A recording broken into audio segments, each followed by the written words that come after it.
FN 390 was recently published, and you may have noticed some changes. In this next series of Doctrine Digest, we'll go over a few of those and then try to give you some context about why they were made. Besides the fact that there used to be 2 volumes in the FM 390 series, we've combined those into one manual.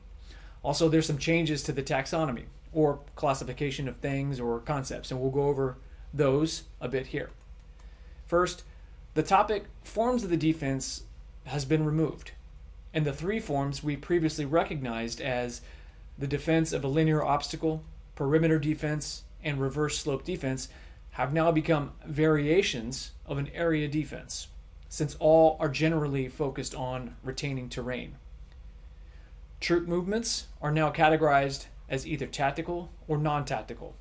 While there are no variations to the non-tactical movements, there are 3 variations to the tactical movement.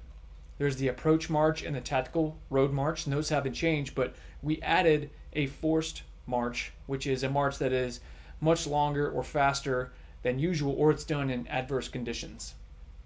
Next, encirclement, where one force loses its freedom of maneuver because an opposing force is able to isolate it by controlling all ground, lines of communications, and reinforcement, is no longer an enabling operation, since it's not something that you really do. It's really an outcome of an envelopment or penetration, and this is now an appendix. We've removed ambush and defeat as tactical mission tasks. Ambush is one of 4 variations of an attack, and then defeat is no longer used as a defined Army term.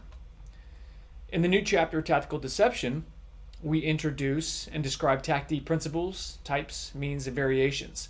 For example, we moved feint and demonstration as an offensive operation to a variation of tactical deception.